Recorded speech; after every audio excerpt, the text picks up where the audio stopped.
दिल्ली की खराब हवा को लेकर एक बड़ा खुलासा हुआ है। हर बार की तरह पराली पर इल्जाम इस बार काम नहीं आया। इस बार पंजाब और हरियाणा में पराली जलाने की घटनाएं कई सालों के न्यूनतम स्तर पर थी, लेकिन इसके बावजूद दिल्ली एनसीआर की हवा अब भी जहरीली है। अक्टूबर और नवंबर दोनों महीनों में दिल्ली का AQI ज्यादातर बेहद खराब से गंभीर श्रेणी में बना रहा। Centre for science and environment की नई रिपोर्ट कहती है दिल्ली की खराब हवा करने में सबसे बड़ा रोल ट्रैफिक और लोकल सोर्सेज का है।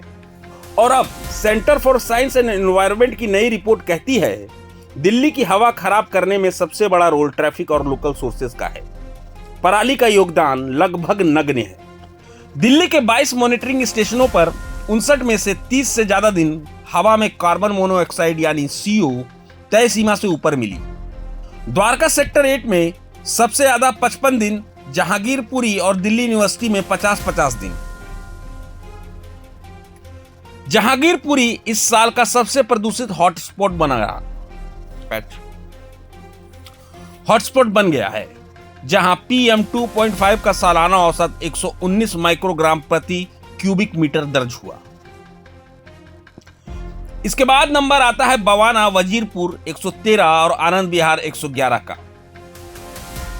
स्टडी कहती है सुबह 7 से 10 और शाम 6 से 9 बजे यानी पीक ट्रैफिक आवर में PM 2.5 और नाइट्रोजन डाइऑक्साइड दोनों एक साथ बढ़ते हैं। CHE की रिसर्चर अनुमिता राय चौधरी मानती हैं सर्दियों में हवा नीचे दब जाती है, वाहनों का धुआं फंस जाता है और ये रोज का जहरीला कॉकटेल बन जाता है। इस बार पराली के धुएं का योगदान ज्यादातर दिनों में 5% से भी कम रहा। 12 और 13 नवंबर को यह बढ़कर सिर्फ 22% तक पहुंचा, लेकिन दिल्ली की हवा लगातार बेहद खराब से गंभीर, कोई सुधार नहीं हुआ। CSE की रिपोर्ट चेतावनी देती है 2018 से 2020 के बीच जो गिरावट देखने को मिली थी वो अब रुक चुकी है। 2024 में PM 2.5 का सालाना औसत फिर बढ़कर 107.7 माइक्रोग्राम प्रति क्यूबिक मीटर दर्ज किया गया।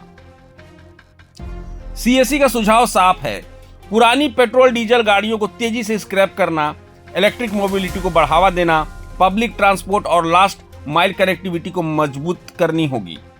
सड़कें, साइकिल और वॉकिंग इंफ्रास्ट्रक्चर से लैस हो, पार्किंग कैप और कंजेशन टैक्स लागू हो, औद्योगिक क्षेत्र में कोयले की जगह क्लीन फ्यूल, खुले में कचरा जलाना पूरी तरह बंद और गांवों में फसल अवशेषों को जलाने की बजाय मिट्टी में मिलाना और बायोमेथनेशन जैसे विकल्प अपनाने होंगे।